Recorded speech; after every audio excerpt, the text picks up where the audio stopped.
Mesdames, Mesdemoiselles et Messieurs, bonjour et bienvenue encore une fois de plus sur Contact Pro Live. Vous êtes nombreux à me poser la question de savoir ce que le président de la République est en train de faire à Kampala et comment est-ce que nous pouvons nous faire traîner par le Rwanda et le pays de l'Afrique de l'Est pour terminer la guerre dans notre pays. Comme je vous avais toujours dit, mes chers amis, c'est vraiment honteux pour nous les Congolais. Eza soni ya mingi pona tolobela likambo oyo.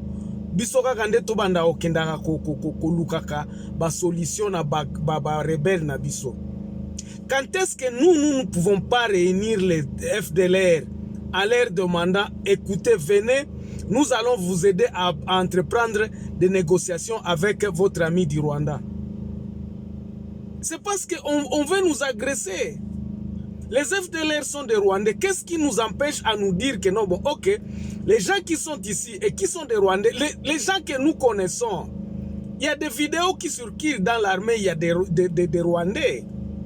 Il y a des Rwandais, Banyarwanda, Bazali, Bele, Biko, Bamingi, Moule, Mouarmé et tout. Mais qu'est-ce que nous constatons? Nous constatons effectivement que non, ce n'est pas notre problème. Pourquoi? Parce que les terres appartiennent à tous les Congolais et toute personne qui viendra nous dire que non, moi je suis Congolais, il peut faire du n'importe quoi dans ce qu'il fait. Nous défendons une terre qui n'est pas la nôtre. C'est comme ça qu'on peut trimballer notre président, l'appeler, venez causer avec vos ennemis ici. Venez ici causer avec tout ça. Mais nous savons que ce sont nos agresseurs. Vraiment, c'est très malheureux. Et moi, je me dis, bon, ok, c'est ça justement la politique de quelqu'un qui vient au pouvoir et qui ne sait pas exactement ce qu'il est en train de faire au pouvoir. C'est ça les conséquences. La conséquence, c'est en gros, vivre. Hein? Moi, je me pose comme question si Kabila, même Kabila le fils, pouvait s'asseoir quelque part en disant que non, il va négocier avec ces gens-là. Non. Non, c'est pas possible. On va négocier avec les M23 combien de fois? Combien de fois on va causer avec eux? On veut encore nous rapporter à un truc de mixage et tout ça. Ces gens-là réclament justement d'être intégrés dans les forces armées. La première fois, est-ce que n'étaient-ils pas intégrés? La première fois qu'on est parti avec négocier avec eux, est-ce qu'ils n'ont pas été intégrés? Ils veulent encore, en tout cas, nourrir l'armée congolaise avec les infiltrés. C'est comme ça.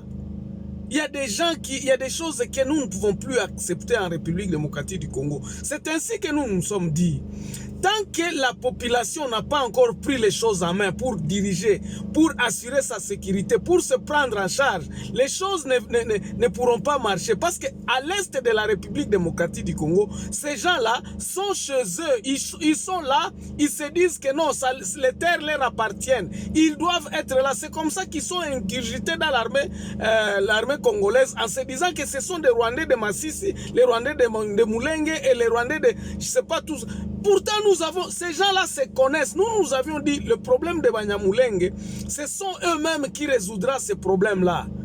Au sein de Banyamulenge, au sein de Banyabouisha, au sein même de tous les Hema, les Hema, les Nilotiques, c'est au sein d'eux-mêmes qu'il faut qu'il y ait des gens pour les désidentifier que non, toi tu n'es pas Congolais, toi tu ne l'es.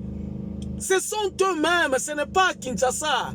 Et c'est à Kinshasa ne connaîtra pas ça. Kinshasa va résoudre Makambwa STT. La solution de l'Est doit être globale pour toute la République démocratique du Congo. Nous ne cessons de le répéter, mais personne ne veut entendre. Dès que la situation globale sera réglée, les histoires là de guerre à l'Est vont terminer. Ça va terminer comment? Parce que les gens vont se mettre d'accord en disant on ne veut plus de tueries chez nous. Ici, nous allons terminer le problème de sécurité dans notre territoire. Chaque territoire prendra sa sécurité et ils pourront même, c'est ainsi que je disais, dans un premier temps, comme nous avions dit dans la solution que nous avions donnée, dans un premier temps, il fallait d'abord que les militaires armés de FARDC quittent la zone là où on a décrété l'état d'urgence. C'était ça que nous avions dit. Il faudrait que, dès que les militaires quittent, et puis ils sont cantonnés, les populations en place devraient se prendre en charge en disant que nous allons créer une police de proximité. C'était ça l'idée. Mais les histoires là que vous pensez que non, le Rwanda, l'Ouganda ou la Tanzanie réglera le problème de l'Est, ça c'est scéléré parce qu'ils en profitent dans cette situation. C'était juste un petit moment, une petite réaction parce que beaucoup de questions m'ont été posées sur la visite de notre chef d'État à Nairobi. Voilà, on se revoit très prochainement dans un nouveau numéro. N'oubliez pas de partager et de liker si vous aviez liké cette vidéo. Et portez-vous bien.